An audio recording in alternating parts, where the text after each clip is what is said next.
Welcome to Ravinder English Mantra and daily motivation. ఈరోజు day 39 spoken English day 40 days course ప్రోగ్రాంలో ఈరోజు day 39 గురించి నేర్చుకోబోతున్నాము. ఈ డే 39లో ఆక్సిలరీ వర్బ్స్ అయినటువంటి మస్ట్కి సంబంధించినటువంటి యూసేజ్, దీన్ని ఏ విధంగా వాడాలో నేర్చుకుందాము. సో మస్ట్ అంటే what when we use compulsory, when we should do compulsory or necessarily, then we should use what must అంటే మీనింగ్ ఏంటంటే వలయును లేదా వాలి లేదా తప్పక చేయాలి అని తెలుగులో గుర్తుపెట్టుకోండి. వాలి అంటే యూ షుడ్ డూ యోగా, మీరు యోగా చేయాలి. You should come in time, మీరు టైంకు రావాలి. ఆ చివరికి వాలి అని వస్తుంది. అందుకే ఇక్కడ వలయును వాలి తప్పక చేయాలి అనేటువంటి సందర్భంలో ఈ మస్ట్ అనేటువంటి ఈ ఆక్సిలరీ వర్బ్ను లేదా మోడల్ ఆక్సిలరీ వర్బ్ను యూజ్ చేయాలి. ఈ మస్ట్ అనేటువంటిది నెసెసిటీ గురించి, కంపల్షన్ గురించి, స్ట్రాంగ్ ఆబ్లిగేషన్ అంటే డ్యూటీ, అంటే ఒక కర్తవ్యంగా చేయాల్సినటువంటి దానిని ఆబ్లిగేషన్ అంటాం. అంటే తప్పక, విధిగా, ఒక డ్యూటీగా మనం ఏదైతే ఒక పనిని చేయాలో దానిని ఆబ్లిగేషన్ అంటాము. స్ట్రాంగ్ ఆబ్లిగేషన్ అంటే అంటే ఖచ్చితంగా చేయాల్సినటువంటి, కర్తవ్యపూర్వకంగా బాధ్యతాయుతంగా చేయాల్సినటువంటి దానికోసం మస్ట్ అనేటువంటి ఈ ఆక్సిలరీ వర్బ్ని యూజ్ చేయాలి. ఒకటి నెసెసిటీ, ఇంకోటి కంపల్షన్, ఇంకొకటి స్ట్రాంగ్ ఆబ్లిగేషన్. అంటే ఈ మస్ట్ అనేటువంటిది must is used with all subjects I, we, you, they, he, she, it, Ramu, Rani and any name. So for example చూద్దాం. ఇక్కడ మనము వి మస్ట్ గెటప్ ఎర్లీ అంటే సబ్జెక్టు ప్లస్ ఇక్కడ చూడండి I subject plus must plus verb 1 రావాలి. Verb 1 వస్తుందని చెప్పిన already మీకు. ఈ 13 ఆక్సిలరీ వర్బ్స్ ఏవైతే ఉన్నాయో అవి whenever you use them you should use only the verb, first form of the verb.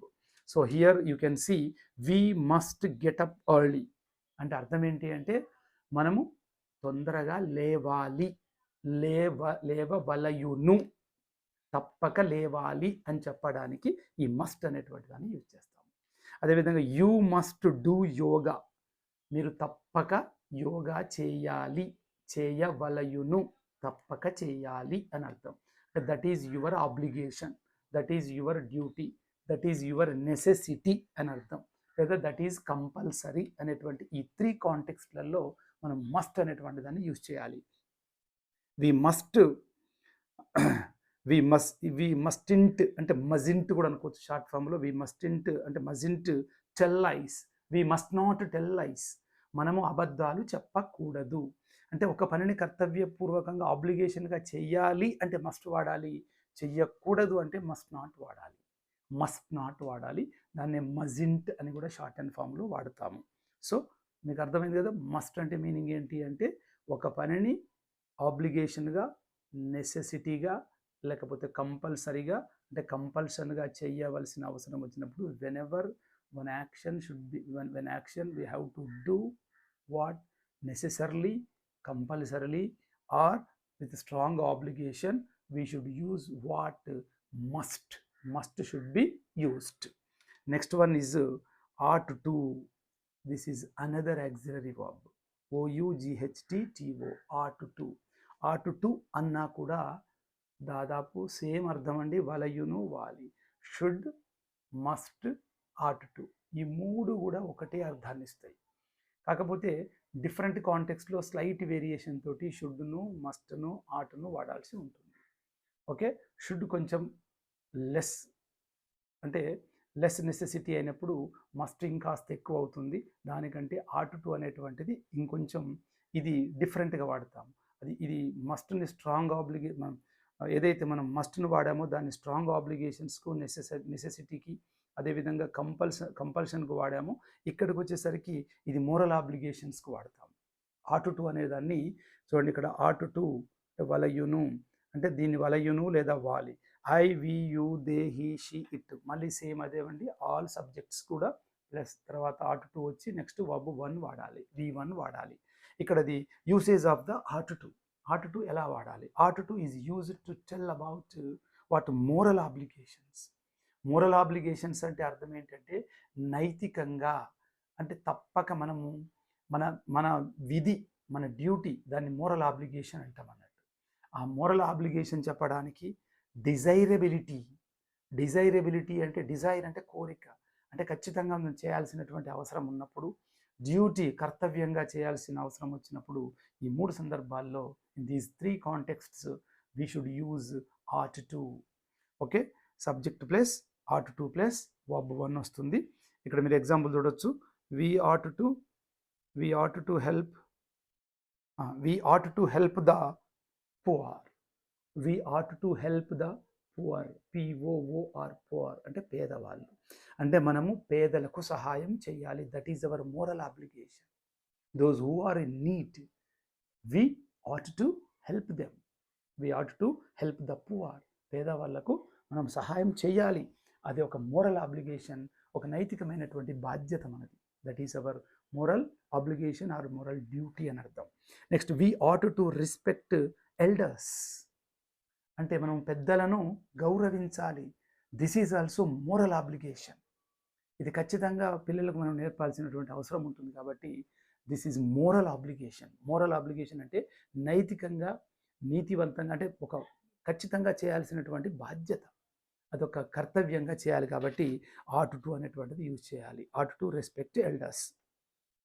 We ought to cooperate neighbours, అంటే మన ఇరుగు పొరుగు వాళ్ళతోటి మనము ఎట్లా ఉండాలి అంటే కోఆపరేషన్గా, అంటే పరస్పర సహకారాన్ని అందించుకోవాలి. That is also our duty అని అర్థం. So should, must and ought to, ఈ మూడు కూడా దాదాపు ఒకే అర్థాన్ని ఇస్తాయండి. వీలును బట్టి మనం స్పోకెన్ ఇంగ్లీష్లో ఏది గుర్తొస్తే అది వాడుకోవచ్చు అండి.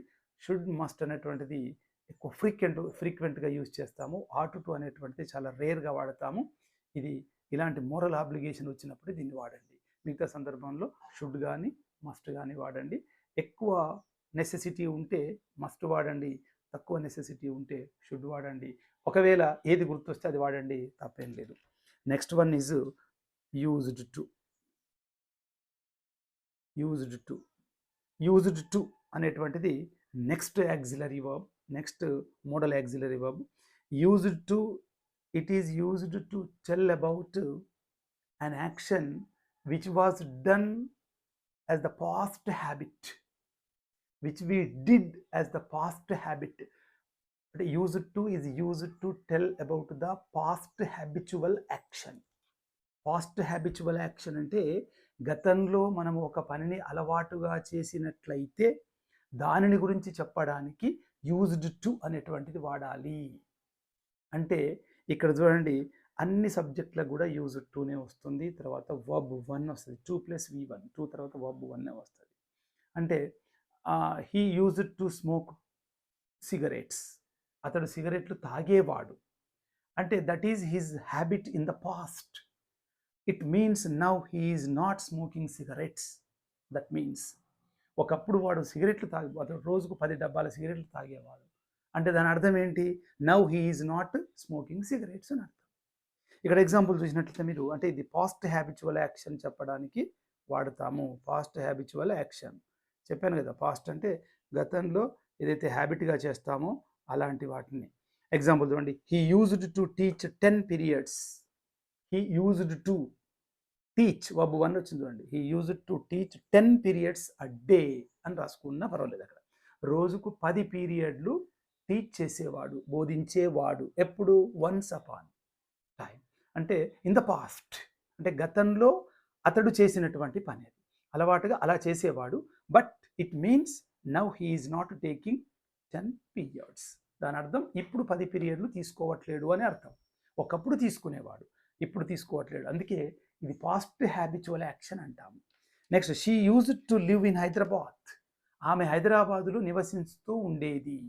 It means now she is not living in Hyderabad, she is living in somewhere. ఇప్పుడు ఎక్కడో నివసిస్తుంది, బట్ ఒకప్పుడు ఆమె హైదరాబాదులో ఉండేది అని చెప్పడానికి యూజ్డ్ టు అని వాడతాము. నెక్స్ట్, ఈ యూజ్డ్ టు అయిపోయిన తర్వాత నెక్స్ట్ నీడ్ అండి. నెక్స్ట్ హెల్పింగ్ వర్బ్ ఏంటంటే నీడ్, లేదా నీడ్ టు అని కూడా అనుకోవచ్చు దీన్ని. Need to.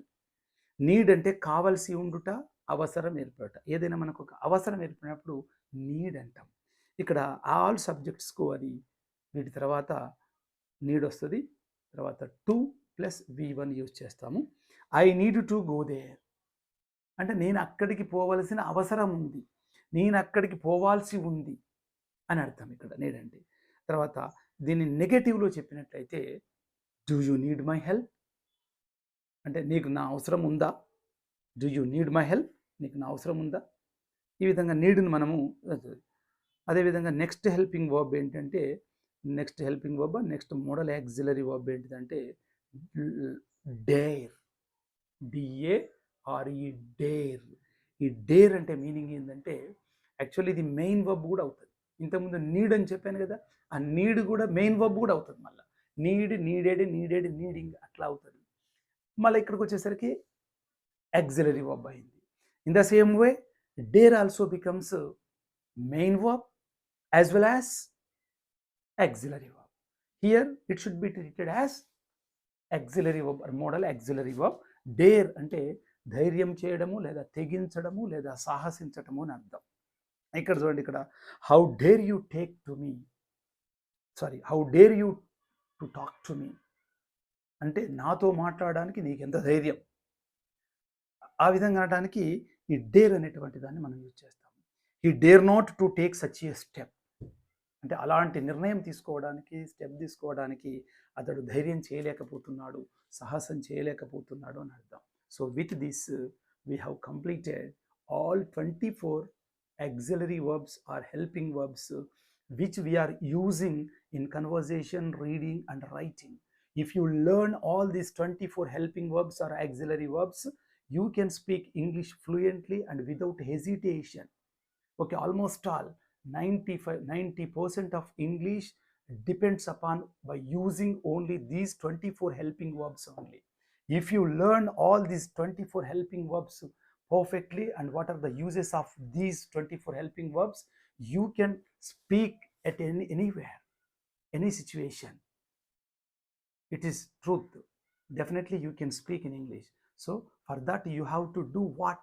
All these 24 helping verbs should be practiced and you should know the structures of these all helping verbs and how to use them and at which situation we should use. If you know all these rules and rules, you can speak English fluently. Okay, with this all the auxiliary verbs completed. So day 39 కూడా close అయిందండి. Still we have only 1 day to complete our spoken English 40 days spoken English programme, that is 40th day. So after listening to the 40th day spoken English, you will be able to speak English fluently. I think you should do that. Okay, thank you for watching the video.